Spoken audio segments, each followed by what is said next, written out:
spending time, fighting fires, keeping the lights on, have now just been unappreciated by one or two sentences. And you think, that's a shame because you've probably got a really talented person there. If leadership focused strongly on looking after them, they could really be that next leader of the organization. But these things happen, and these are things that can cause burnout. You're listening to KBcast, the cybersecurity podcast for all executives. Cutting through the jargon and hype to understand the landscape where risk and technology meet. Now, here's your host, Carissa Breen. Sawan, welcome to the show. I'm really excited to have you here because I know that we've been following each other on social media for a while, and we spoke a few weeks back and you just had such an interesting point of view about your thoughts in the market, and I know that we're going to get into that a little bit more today, but one of the things I really like about that, you said you were very honest in your approach, and you sort of just call a spade, so I really appreciate you being like that, and that's really a key reason why we want people like yourself on the show, to be able to give real answers to real questions. So welcome. Thank you for having me. Really excited to be on the show today. So before we sort of get into the nitty-gritty of things, we always like to start our podcast off with talking about you and your journey. So please talk our listeners through where you started to where you are now. Sure, thank you. My career has initially started from broad IT management roles. I ended up going up the track naturally from engineer-type roles and then into an IT management role. I worked for smaller companies, then international companies. Some of these turned out to be different industries: management consultancy, retail, and finance. A lot of financial services type of companies. Now, during that time, what I found was, as well as working with different industries in this broad IT management role, I found that my confidence was growing as well by spending time with these organizations who were growing by acquisition and mergers. And in that time, testing the knowledge that I continued to learn. As my confidence grew and what I delivered for these organizations grew, I also observed the area that I care about the most. Information security also evolved into becoming a much more of a standalone role. And we have all these roles out here today, these career pathways out today. And I specialized in information security career, realizing that actually, even in IT management, it was a massive part of everything I did in acquisitions and mergers, connecting organizations together, thinking about their data, thinking about what matters most to them and how they work with it and how they need to continue to work with it as new partners meet new partners. So I specialized in information security and moved to a charity, a very, very old charity, followed by one of UK's fastest growing airports, recently property management company, UK's largest. Again, very different. It's been a case where I've found that mastering my craft, which is never done, it's continuing, and it still continues today, right? The continuous mastery of it. And the more you do it, the more confidence you grow. The more you realize you can tailor it to any organization, and that's a really unique thing, I think. Yeah, that's interesting because what you just said then is mastering your craft. Would you say that this is obviously your philosophy, and I get that, and I appreciate that? Would you say other people don't really think like that at all, though? Yes, it's very much the case. I mean, I think if everyone thinks about how good they want to be at what they do, and they think about what approach shall I take to get there, then mastering their craft, continuous knowledge, continuous improvement in various areas is really important. And if we don't think about all of those things, then you open yourself up to weakness, challenges, perhaps blockers in your organization, because everything's different. Every organization is different. And you can find yourself not finding successful outcomes when you do that. So I just want to go on that point a little bit deeper. Would you say that certain people have this theory that they've learned enough and they don't have to do, like you said, continuous learning, continuous improvement? They're then building more confidence in their practice. Would you say that's the case? And then if so, why is that the case? Yes, it's very, very common. There is, to start off with, a very simple one to highlight, which is there is the percentage of people that will go to university and follow a university track, study whatever it is they're going to study, and then after that go into their job line. Now, Their career from that point onwards might evolve different directions. They might even specialize, and maybe they come into security or privacy after something else. Whatever they do, they feel that, well, that was it. I did that. Everything else is just on the job learning. But the thing is, with that approach, where is the governance framework that ensures that they stick with it? That they follow a particular methodological approach to everything that they do. It becomes self-taught in some way and has risks of not being completely accurate, or it doesn't address the needs of an organization, let alone their own careers. It's like the discipline was perfect before, and then it just takes a more relaxed approach. That's one percentage of people. The other is that a lot of people think that they don't need to. They just think that, okay, well, you know what? There's people who go and they qualify, they sit exams, and they do that, and they need a badge to get a job. And there's people that also don't. You don't have to do it. You don't need a badge to do this. You don't need to have qualifications to get a job. And when you find a lot of these conversations online, you see that it becomes quite hard lined. There's this side and there's that side. But my view on this is that it shouldn't be. The reality is, I'm not saying you have to have a badge to go and get a job, or you must go and get 10 badges to get a job. But what I am saying is, what is it you want to do? Be clear on that. And once you know exactly what you want to do, think about all the things that can benefit you. And it could be experience, it could be talking to fellow professionals like yourself right here, right now on this podcast. It could be participating in the industry. It could also be getting a particular badge that you continuously contribute to maintain. And that's the key thing, right? So knowing what you want that helps you in your job is really key. It's so true. Yeah, this is that definitely that hard lined position of people that go around on LinkedIn like I don't care about certs, or people that are like I really care about certs and things like that. So I totally appreciate that point of view. And I guess it's interesting because it sort of sets up the conversation about what we're going to get into today, which is enduring security careers. Now, as we are well aware, it's known that cybersecurity professionals are burnt out more than ever, probably because we are lacking in a lot of the talent we do have, or that we don't have enough of the right upskilled talent.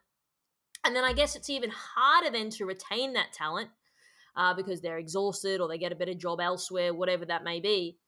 So, how do we sort of endure our careers? And what do you mean when you sort of say that?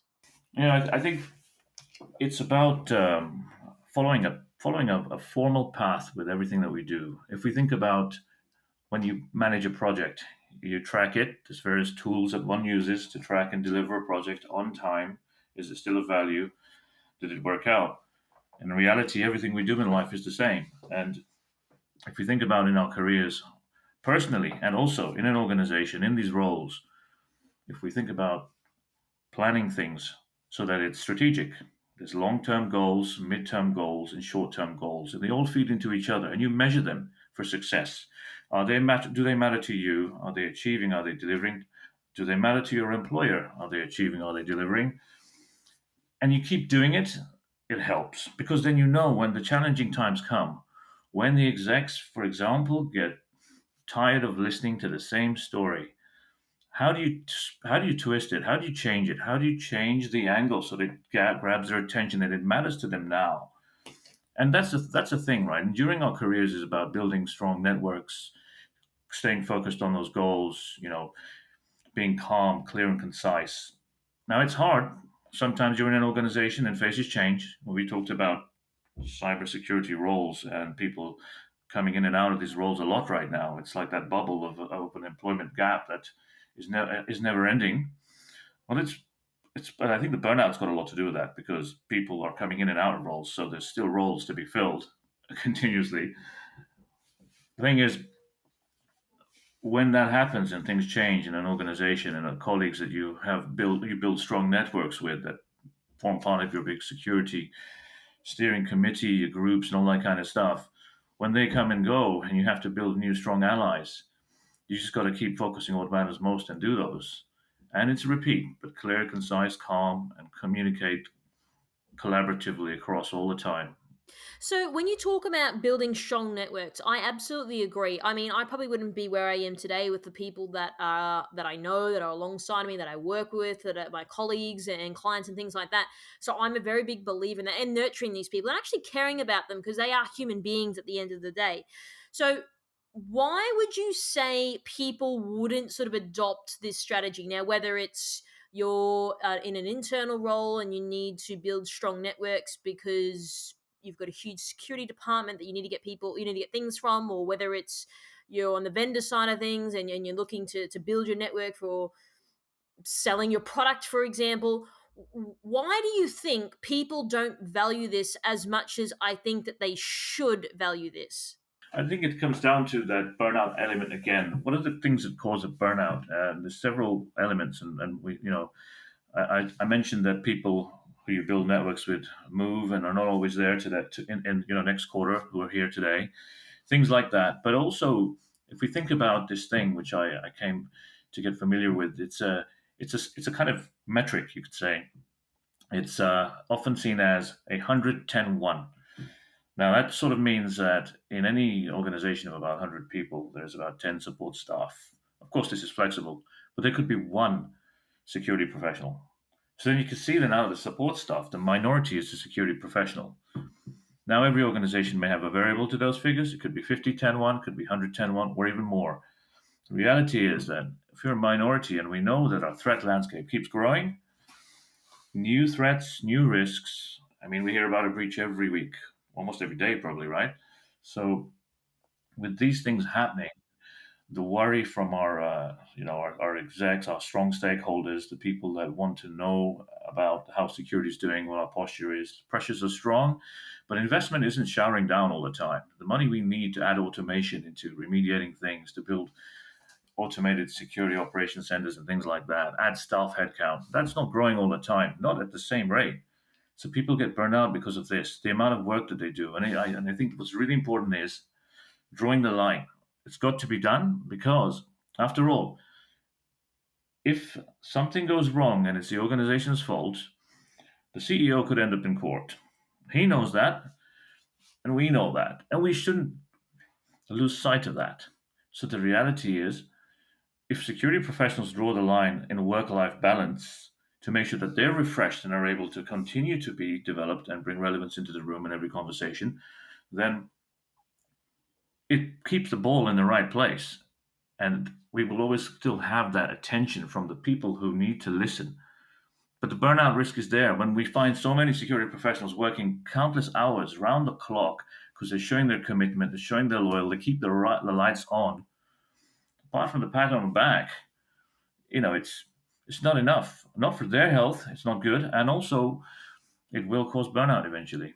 So is what you're saying that you think that there needs to probably be more, I guess, awareness from executives around what the security team are doing so that they feel appreciated, perhaps? Would you say that that's what would be Yes, a yes. significant driver?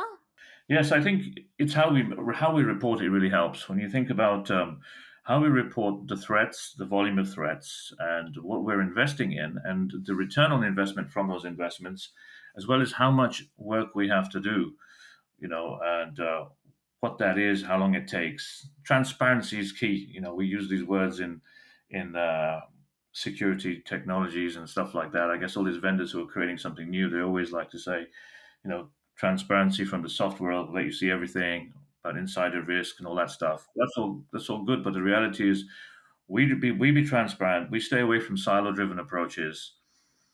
And I think security is one of those roles that actually is potentially one of the biggest collaborators. It needs to be, as opposed to IT, for example. If we take, I know security often doesn't always sit in IT. Now that's okay because every organization is different, and it makes sense in many ways to do it differently, as specifically different types of roles. But you can take IT teams who do things like infrastructure or something else. They have their specialty. There's a very clear line drawn what they do, and it's theirs. And once work comes in their direction, it's theirs, and they do it. So there is, even the possibility of a healthy bubble of what they do. I won't call it a silo because if it's fairly managed, then it's okay because they're keeping their stakeholders updated of what they're doing. But in security, If we're, every good security framework says collaborate, create security champions, deliver it collectively, be the subject matter expert or thought leader of your area. If this is the case, we can't deliver anything without everybody else. So that's important for our execs to know that, three security professionals in a team in an organization of 6,000 employees responsible for 250,000 customers publicly identifiable information is, that's a big weight. Yeah, you're absolutely right. So do you think that executives are just not purely aware? Like, then there's no malice behind. Oh, we didn't sort of praise our security team enough. Do you think it sort of comes from a place of naivety, though? Yes, absolutely. To a degree, I think that's the best way to look at it because in reality, it's we take to our leadership problems with plans, right? Don't just deliver a problem. We tell them what the situation is, what we're doing about it, and what we need from them. If as long as those three key things are in every communication factor with them, then I think it helps. If you don't give them the full picture, then they've got a business to run. Yeah, I can definitely understand that. So one of the things you mentioned, was it 50-10-1 or was it 100-10-1? Yes, it's a variable in any organization. It was often referred to as 50-10-1, and I'm hearing this often used as 100-10-1. I like to use Right. hundred ten Okay. one Right. because it's more Okay. common that way.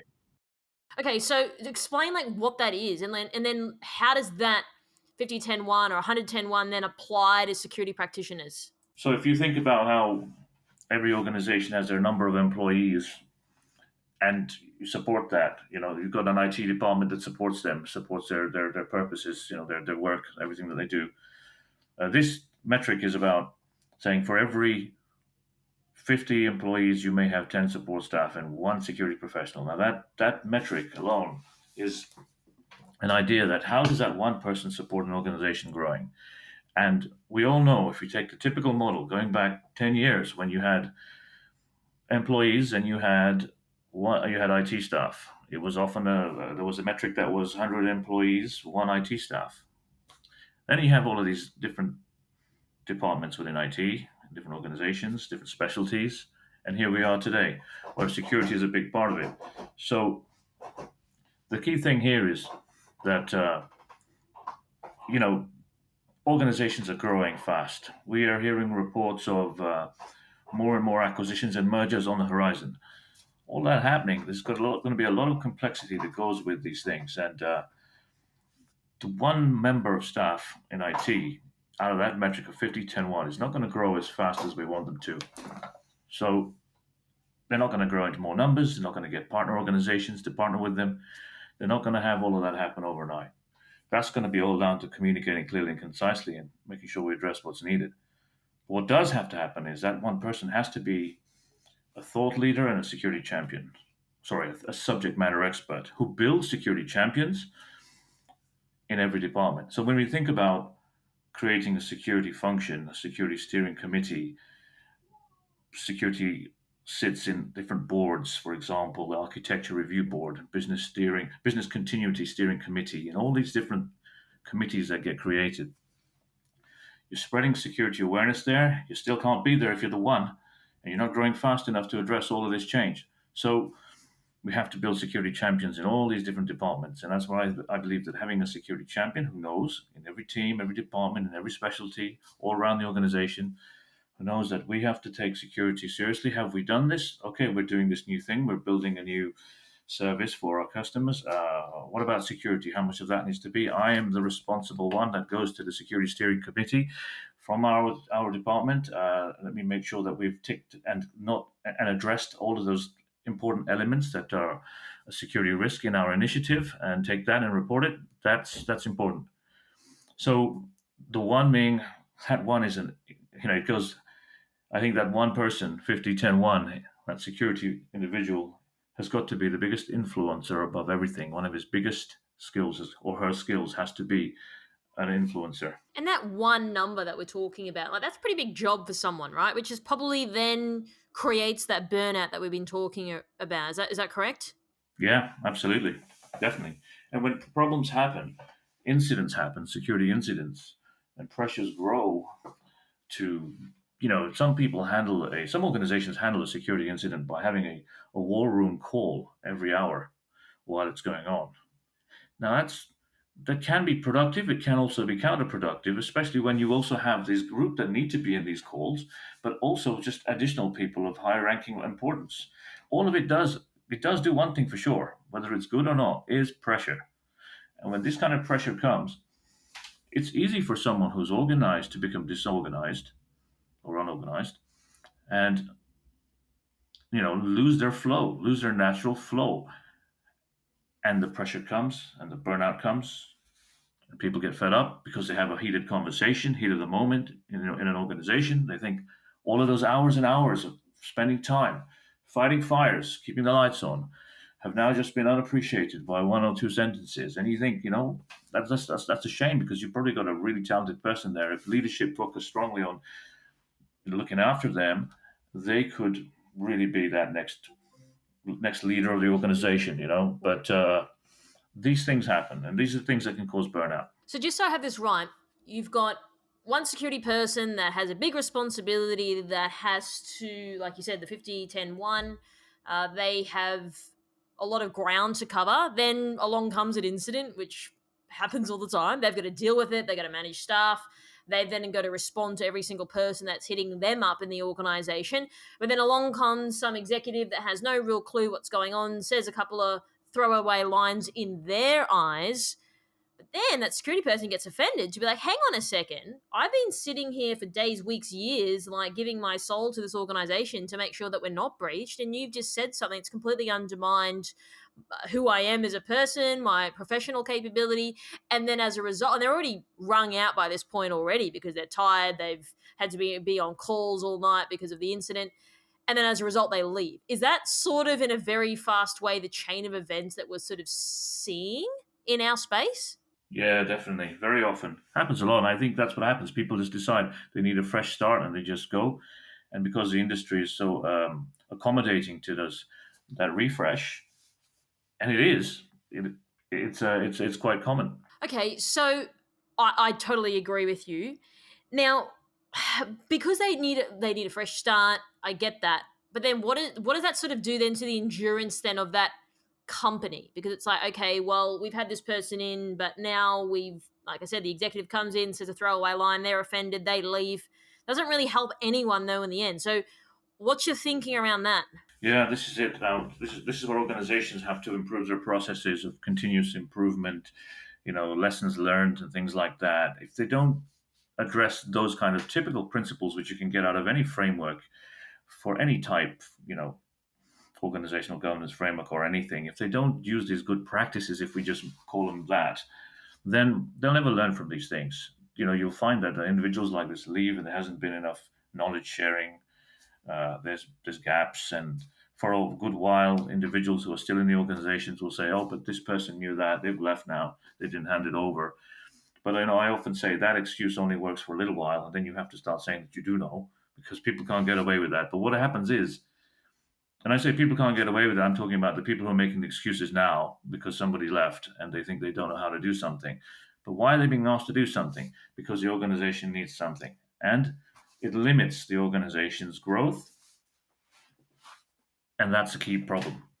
Whole idea is why we do things in the first place, because we either have to do it because of some external compliance, or it's a corporate policy and it supports organizational growth. These things do. These things limit and hinder that growth and that success. Would you say security departments within internal organizations probably cop this sort of stuff the most, rather than, I don't know, finance or human resources or something like that? And if so, why is that? Is it because they have the most amount of pressure on their shoulders? Because they are responsible potentially at the end of the day that the CEO gets fired because there's a breach, and then that's the end of that guy's career after 40 years. I think there's a good percentage of pressure that is self applied. You know, we have pressure, but it's not all. I mean, if I use finance as a comparison, finance guys are always looking for some reason to either cut a cost each year. You know, where can I save on OPEX this year? It'll support my goals. And you're looking at it thinking, where am I going to do that for you? Am I going to cut ahead? Am I going to do that? What are you going to do, right? That's their key thing. You give them that's a quick win for them. they're not often always involved in an organizational growth initiative. Perhaps a CFO will be if it's an acquisition, but the rest of his structure isn't going to be. So, what is their pressure? To keep the house clean, look after finances. Their pressure is there. It's there in many ways, but they have less places where they can actually go and show good flowery wins. Whereas InfoSec have got a lot of options. I think we've got a lot of options to show, especially when things happen. When things happen externally, we have opportunities to show how that could affect us and how we've done something that automates a response to it, or we've made a change. You know, when things happen, like a pre-qualification questionnaire, and we're asked questions, we get to advertise why we're going to look good in that pre-qualification questionnaire. There is so much flexibility in our industry that we can ease this balance of pressure easily. And I think the pressure, 50% is us applying it on ourselves because we have to draw the lines. We talk about balance. We have to, make sure that everybody understands their responsibility. Security is an organizational responsibility. It doesn't just sit with one individual. You know, it's it's how we run that hat. If we live it in a silo, the pressure's always going to be on us, and we're just going to have those kind of problems, right?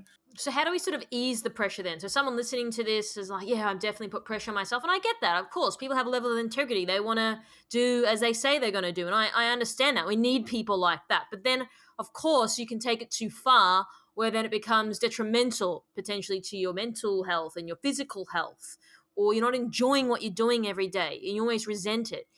How do we sort of manage that balance perhaps?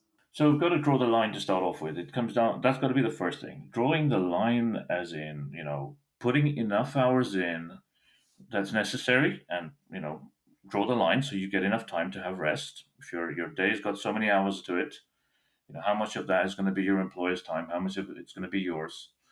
And in yours, what are you going to do that matters to you, that interests you, that boosts you and motivates you? Is it learn something? Is it exercise? All those things that trigger confidence. For me, it's exercise as well as learn something, and these things trigger confidence. They trigger a mode of theta in my mind where increased cognitive function helps me. And if everybody finds their own way to do that, that balance, that line is really important. Now, then when you are in that working time and you are with your employer, it's important to make sure that security's position isn't hindered within the structure of the organization, because otherwise, now this is important, because if it is and you've identified it is via gap assessment, then your efforts from this point onwards are always going to get filtered and hindered. So, for example, security reporting on security posture to an IT director, for example, this this could be a problem if the IT director, for example, thinks that this is too adverse. We can't report it like this. Or, I had to draft other people to do other things because it was really important. We couldn't address those security risks. Now they're still here for 3 months. It's going to look bad. Can we word it differently? This is not good, but it's common. I've seen this. This happens, right? I've seen this and spoken to people who've all encountered these kind of problems. This happens. So what does that mean? It means you need to then strategically look for the right channel to advertise security risk. Uh, Influence, talk, debate, have those tough discussions early on to make sure that security is every word that is said from a security report is meeting the right audience immediately. And then after that, focus on making sure you're providing solutions with problems so that it's then a collaborative, well thought out, organization wide plan that's brought in by everybody to address these problems. And you can then measure their success and deliver a program. So one of the things I want to speak to you now is about hiring managers. That from the discussion that we had, that you're sort of indicating that potentially, and some of the time, hiring managers just put people in a job whether they are the right fit or not. So how does this sort of impact a business long term? I think that's that actually contributes for one to burnout. It can, because you see a lot of the time we talk about security being high vis in an organization, and I think for me personally, it's one of the things I've really enjoyed about it. When I was in IT operational management, IT was always often seen as this thing. We need it. Wish we didn't have to spend so much on it, but we have it and we need it. But then all of a sudden, jumping into security, it became so high vis. Now, the thing is, why is that? Because some third party or independent board level strategic review took place, and the organization has been told you need to look at security a bit better, hire somebody, meet with that person every month, and obtain a report and assess risk posture. That means they're being told they need to hire a security professional, and then they have to meet with them all the time. So they go and hire one. They don't necessarily always know what they should hire, what that person should have.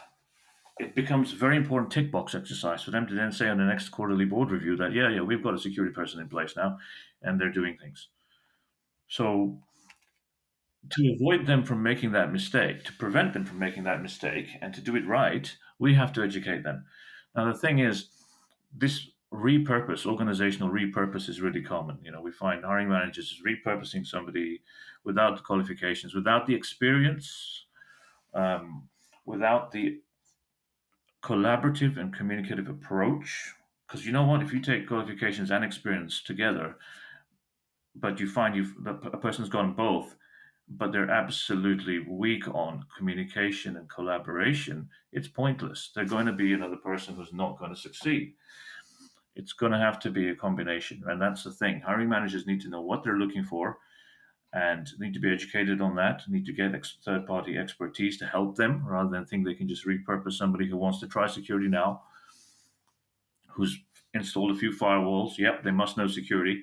You know, it's not always a technical thing, as we know, right? There's multiple levels, but they associate it with security. Antivirus. Okay, yeah, okay. So who's our IT guy who installs it? Okay, maybe they want to do security.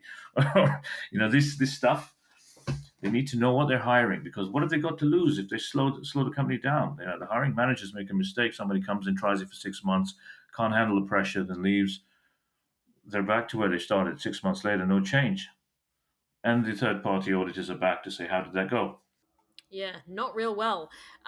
So what keeps coming up in my mind as you're So we got to speaking make sure is it's not just a tick box exercise for people. absolutely, and I totally agree with you. So what keeps coming up in my mind as you're speaking is there's a few scenarios. So one would be an internal scenario. So for example, I don't know, you've got Miranda and Josie. Miranda leaves because she's burnt out and she hates everyone and she's over that company. But then the hiring manager says to Josie, well, you've just got to do this role now. You've got to do two roles because we've got no one else. Would you say that's a very real scenario? Absolutely. It's so common. It is so common. Assume the responsibility, and then we'll see later on. It's like every time somebody actually resigns these days, it becomes a strategic approach to, let's see, do we really need to replace? Let's not just jump and replace. So common these days. It becomes an opportunity for for them to try something different, but they don't necessarily know what they're trying on. Something that is so high risk, and again, we look at burning out the individual that's left over, that's remained and assumed that role. But misguided, right? That's the thing about being misguided. There just isn't ownership of that. It's so common that organizations make a move to invest in security when something bad happens. A ransomware attack, something through. It's always reactive, or an incident, or an audit, a third party audit insists go in and hire somebody. You're not going to get an investor in your organization until you address some of these goals, because it will cost too much to deal with those, that they look at your investment and your asking price adversely. It happens. And the assume the responsibility is very common, really common. So then I guess on the other side of that is just say they've got a role that's open in an organization. And I mean, if you're working in an internal organization, it's we've got a role, it goes to talent acquisition. Sometimes they have their own recruitment function, or if they can't, they outsource it to a recruitment agency. So you've got a fair few people in this chain then. So what I found in my career sometimes is like, cool, I'm looking for this person. By the time you get CVs back to you, like, this isn't at all what I asked. So I feel like the requirements completely change, or they've spoken to someone and like, this person will do, or they do keyword matching on the CV. Can you do this? And I've used that technology, which it completely doesn't even apply. But then I guess, like you said, it comes back to the tick in the box. Okay, well, we've got 10 CVs to you, and you haven't hired one of the 10 people that we've given you. And so then I guess talent acquisition's under this pressure because it's like, okay, well, that role with Sawan's security function has been open for 6 months and we haven't been able to fill it, and we've gone to external agencies and they haven't been able to fill it. So I guess it's sort of, there's a real big disconnect, would you say, between a hiring manager, so I don't know, an internal security person, someone in their team leaves, that then has to go to talent acquisition, that then goes through a recruitment agency to go and find this person in the market. But I feel that a lot of the time, what you sort of get back in some cases isn't sort of what you put forward initially. Yes, very true. I think it's a, recruitment is a very broad thing, and there's a lot of people out there who are involved in recruitment, in the business of recruitment, who may not be going through specific or specific training themselves, or self-invested training to be completely clear on what does that mean. What does a spec mean that was initially written by the hiring manager? What does that actually mean, and how do I assess them? And it's not necessarily always there. The buck doesn't stop with them. It's not necessarily their fault. I think we have organizations with HR business partners as well. Internally. So an organization might insist that no, we don't go out to an external partner unless we really prove we can't succeed this way. So let's just advertise your spec ourselves and filter them to you.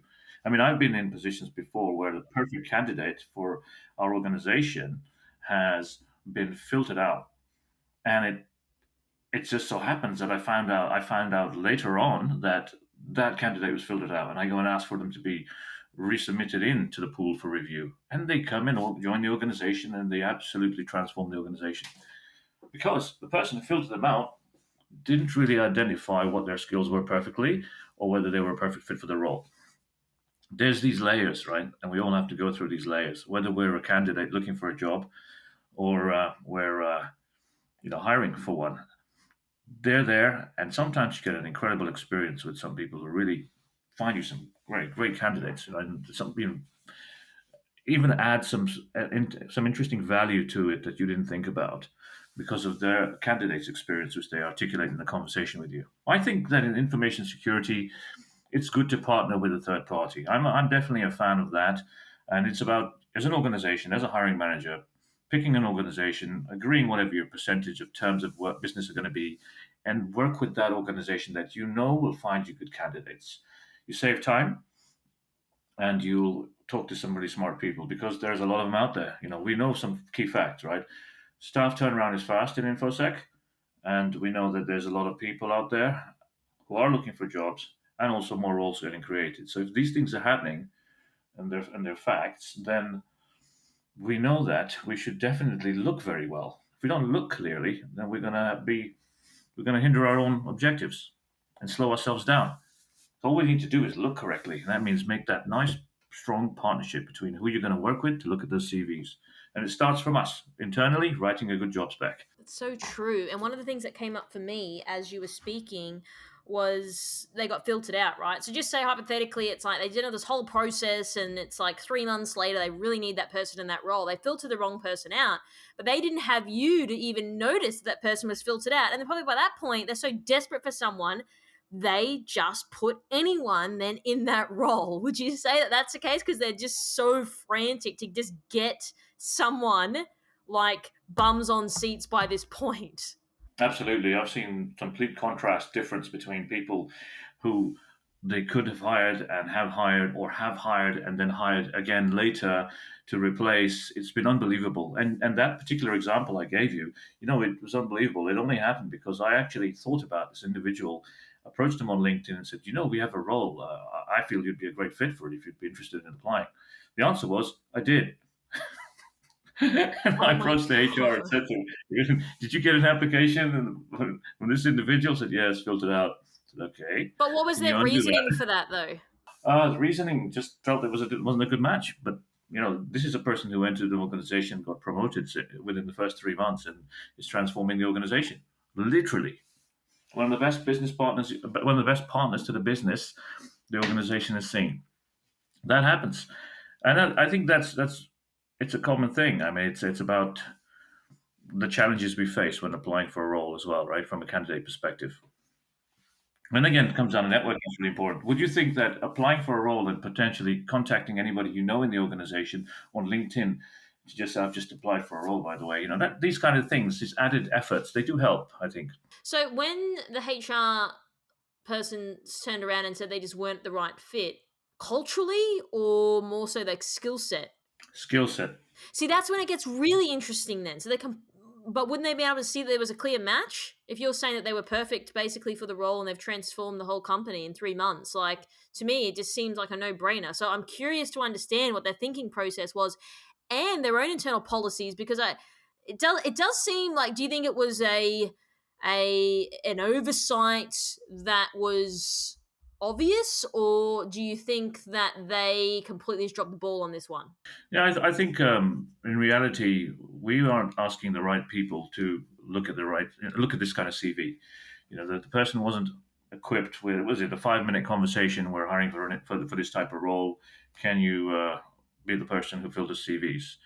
There's no training involved there. There's no real guidance involved there. These HR business partners are often recruiting, you know, multiple roles for an organization, and they are not specialties in all of those areas to know what type of skills an organization needs.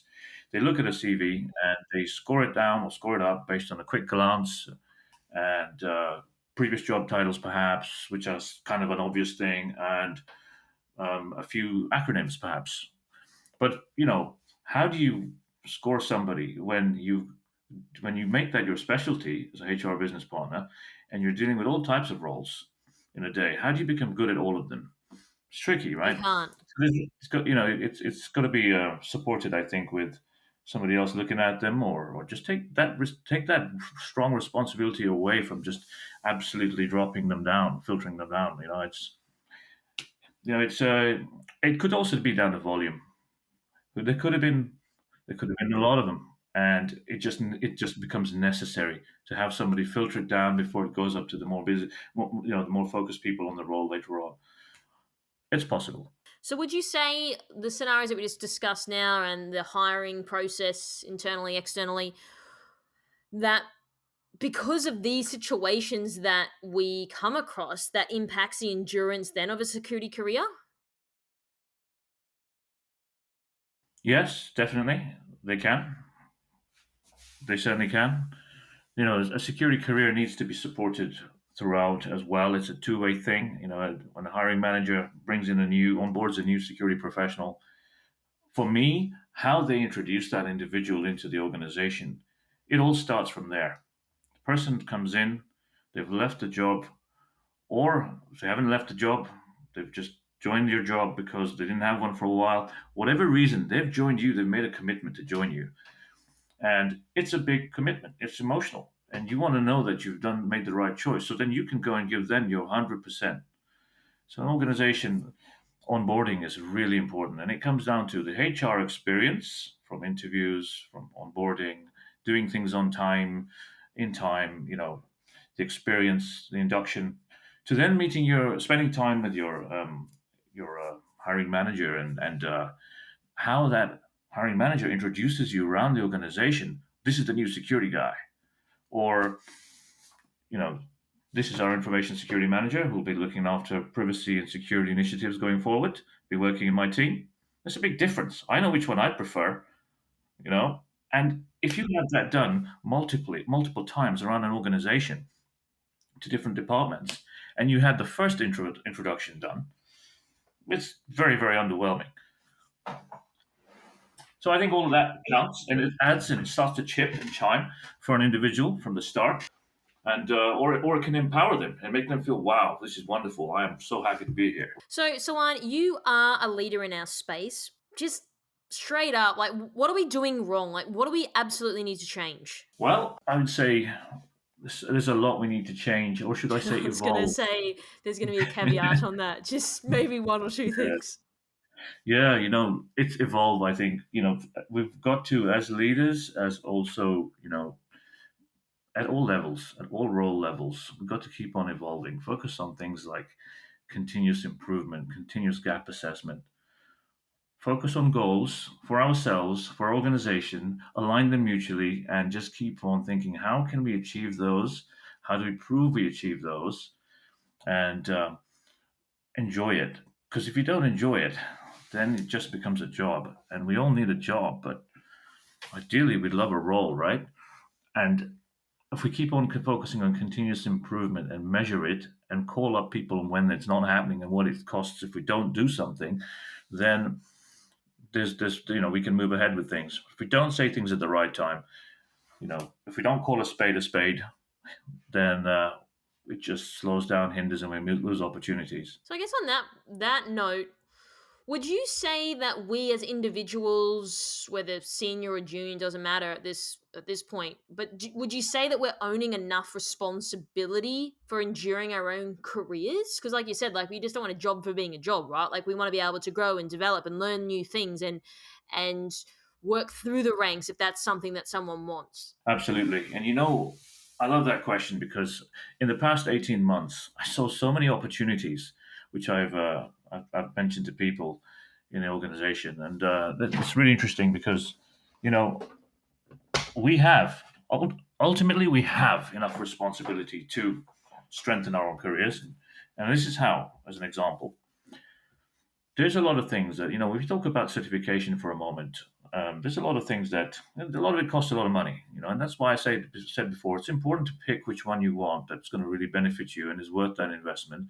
And you know, do the ones that matter. Do what matters. If you're going to do them, do the ones that matter that help you, and you can measure how they're going to help you because you know what that investment costs and what it's going to give you in return, and see if it's happening for you. That's one thing. But the world changed, the past 2 years, and in that said, a lot of things happened. I mean, I saw Microsoft giving away their qualification vouchers literally for the first time ever. Literally, you attend a webinar, you attend some of their Ignite events, they'll give you an exam attempt of your choice. They're giving that away. They're giving you opportunities to learn.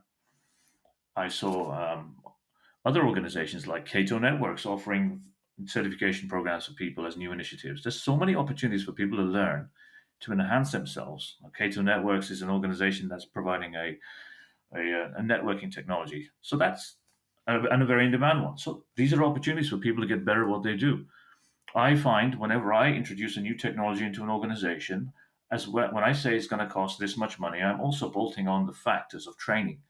So we have to make sure, as leaders, as also that we introduce the opportunity for people to learn and make it a compliance thing to stay in control or working with that technology, or that you keep on learning. Proofpoint, for example, email fraud defense technology partner of ours, they have often they have this Proofpoint learning platform. Lots of exams and qualifications there.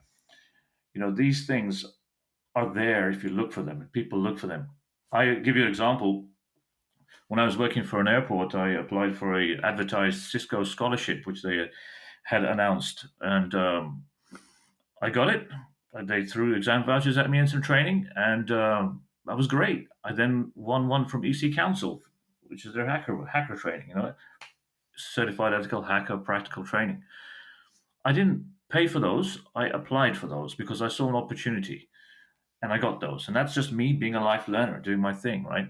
And it was a fully funded EC Council initiative. So these things, they're out there. They're out there now, and there we. So therefore, I do say we own as individuals enough responsibility to endure our own careers, and by doing our part, we know that anything extra that we get because of an approach from our organization or a request from us to our organization is complementive on top of that. But it's really down to us. So then what about as leaders then? I mean, you're a leader.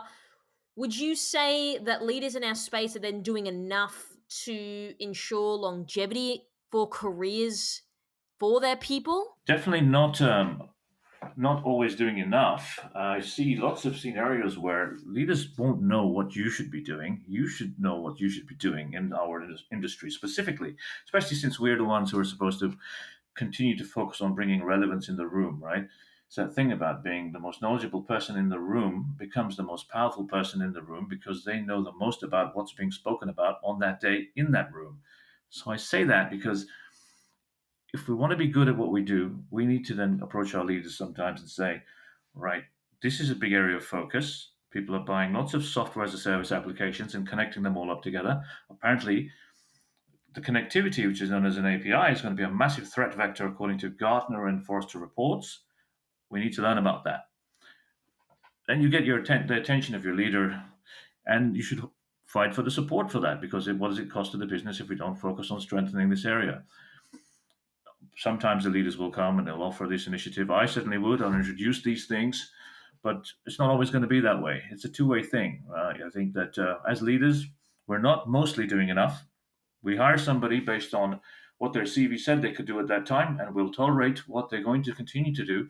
And then when there is something new, or our world changes, or our technology stack changes because of another silo-driven transformation experience, we deem these professionals who we hired 2 years prior, perhaps, right, you don't have the skill set. So we need to go out. I mean, in my view, if that was me, I would feel, well, that's not good. I do. I'm constantly learning, you know. But the assumption will be that, yeah, this is new now. This is different. You know, who are we going to need to bring in? Who would we partner with for that? And that's the thing. But that's really the responsibility partially is with the individual, isn't it? To say, keep on top of it and be talking about APIs, for example, before the new initiative that's all API driven even comes into the organization. So that your leader's then going to say, oh, you know, our security guys talk about APIs all the time. Yeah, I understand, CEO. You want to actually connect that to that source of data. Understood. Yeah, you should talk to him or her. Yeah, so true. And I mean, as a leader, you've got to empower your people, but it's still up to individuals to drive that forward. I always say to people, like, no one's going to give you a career on a silver platter. So if you want to go for that promotion, you've got to go out and get it yourself. You've got to go and build those relationships and those networks with the people in your organization or outside of your organization to get that. No one's just going to come up to you to be like, hey, Sawan, here's a job, and that's the end of it. Like, there's no way that it's going to happen. So I totally love all the points that you raised today. So I really, really appreciate your thoughts, your understanding of the industry quite holistically as well. So I really appreciate that. If people have a question for you that I didn't ask you, how can they go about getting in contact with you? Thank you. Really enjoyed being on the show. Thanks for having me. I'm available on LinkedIn. Please connect with me. I'd love to hear from you and collaborate. So please do. Awesome. Well, thank you so much again, Sawan, and I can't wait to get you back on the show for another episode. Thanks very much. That'll be my pleasure completely. Absolutely. Had a great time. Thank you. Thanks for tuning in. We hope that you found today's episode useful and you took away a few key points. Don't forget to subscribe to our podcast to get our latest episodes.